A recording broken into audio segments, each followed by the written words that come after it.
உங்கள் பேரை சொன்னோன்னு ஐயப்பன் பாடல் பாடுவார் அப்படின்றாங்க. ஸ்டார்டிங் பாயிண்ட் எப்படி ஐயப்பன் பாடல்னு அதில் போய் சென்டர் ஆனது எப்படி? நாங்கள் முதல்ல எம்எஸ் விஸ்வநாதன் சார்கிட்ட தான் எங்கள் வீரமணி சித்தப்பா இருந்தார். ஓகே. நீங்களே உங்களுக்கு சித்தப்பாவா? ஆமாம். இது நிறைய பேர் கன்ஃபியூஷன் சார். நிறைய பேர் என்கிட்ட ஒரு 10 நாள் முன்னாடி ஒரு கச்சேரி பண்ணும்போது ஒரு 77 வயசு அவருக்கு, பெரியவருக்கு. நான் குறிப்பாக அவர்கிட்ட வயசு கேட்டேன். அவர் நேரம் கிட்ட வந்தார். ஐயா, நான் எனக்கு நினைவு தெரிஞ்ச நாள்லேருந்து உங்கள் பாட்டை கேட்டு தான் நான் சபரிமலைக்கு போயிட்டு இருக்கேன்னாரு. எனக்கு தெரியும், ஏன்னா அவருக்கு 77 வயசு. அவருக்கு நினைவு தெரிஞ்ச நாள்லாம் பிறக்கவே இல்லை. அப்போ எப்படி என் பாட்டை கேட்டு வளர்ந்துருக்க முடியும் அப்படின்னா, சார் என்ன பாட்டு சார் அப்படி கேட்டீங்க நீங்கள் நினைவு தெரிஞ்ச நாள்லேருந்து? சார், பள்ளிக்கட்டு சபரிமலைக்கு கல்லும் முள்ளும் காலுக்கு மெத்தை பாட்டு, பக்தி பாடல் எம்ஜிஆர் மாதிரி பாடினார் அவர்.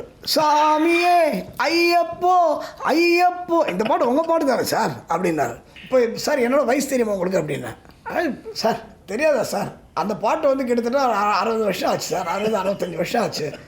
நீங்கள் தான் சார். சார் எனக்கே 65 வயசு தான் ஆறுது, நான் அப்போ தான் சார் பிறந்திருக்கேன் நீங்கள் அந்த பாட்டு கேட்கும்போது அப்படின்னு.